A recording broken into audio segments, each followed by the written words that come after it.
It's pretty far distance from Jerusalem. And this guy Saul has to gather up a posse to go with him. The sheriff and his posse are headed for Damascus. And just before they get to the city, just outside the city, suddenly there is this flash of light that surrounds him. Now this flash of light that surrounds him could be a bolt of lightning or something like that, but what does Saul do? But he drops to the ground. Now, there are all these paintings I was noticing when I was doing my research. Paintings of him falling off a horse. He didn't have a horse. He was walking. And this flash of light, and he falls to the ground. Now, how many of you remember in elementary school what they told us to do when the nuclear attack hit? Duck and cover, right? Get under the desk and duck and cover. So, flash of light, nuclear, well, maybe not. This is a man who knows that anyone who looks upon the face of the divine will die. And he's not taking any chances. Surrounded by a flash of light, he does the duck and cover, hits the ground, and he's got his hands up over his head and around his ears, his face to the ground. And this voice comes to him and says, Saul, Saul, what are you doing? Why are you persecuting me? Saul does not look up. Because if he looks up, oh, heavenly day, I don't know what's going to happen, but he might die. You look upon the divine, you will die. So he keeps his head to the ground, and the voice says, Saul, Saul, why do you persecute me? Who are you, Lord? Who are you? I am Jesus. I am Jesus who you are persecuting. Now go to the city of Damascus, and I will tell you what to do. Now, I don't know about you.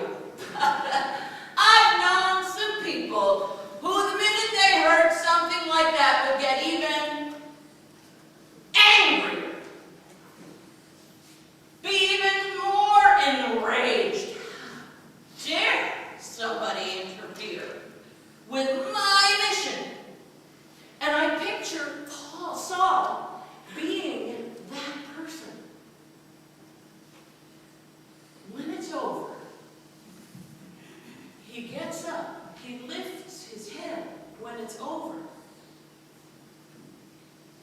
he can't see. He is blind all of a sudden.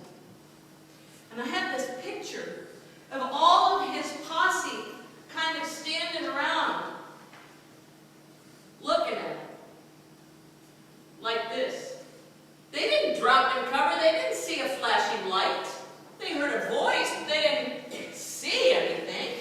So they're looking at this guy on the ground. Oh, okay, well, whatever.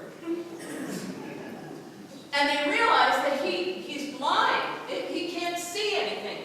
How many of you have ever worn a blindfold for a day? One day. We had to do it in nursing school. We had to be blind for a day in nursing school. Real, true, honest to goodness blindfold. Your balance is completely thrown off. You stumble around and you can't find your way. And here is this man who suddenly can't find his way.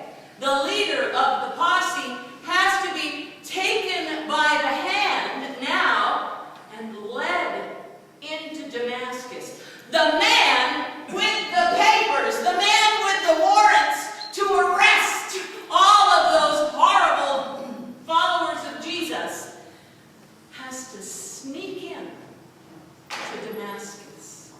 Now, led by the hand, a helpless man. And he finds lodging, oddly enough, with a fellow by the name of Judas. And there, for the next 3 days, he can't do anything for himself. He can't even eat, and he can't even drink. Now, I don't know how many of you have been sick with the flu for 5 days, but if you haven't eaten or had anything to drink for 3 days, you're pretty weak, and you're in pretty bad And this guy is in very bad shape. Now there's this story of this other man, this Ananias. Say it with me, will you? Ananias. Nobody knows much about Ananias. Ananias was just some disciple of Jesus in Damascus. And just like those people who God calls out of the middle of nowhere, you know, those unusual folks that God calls out of the middle of nowhere, this poor Ananias is minding his own business, probably just trying to be a regular churchgoer, you know. And God says, "Yo, Ananias, I got something I want you to do for me." And Ananias says, "Well, here I am, Lord. Here I am, Lord. What I want you to do, Ananias, I want you to go to the street called Straight, where you will find a man of Tarsus named Saul." And immediately I can just see Ananias going,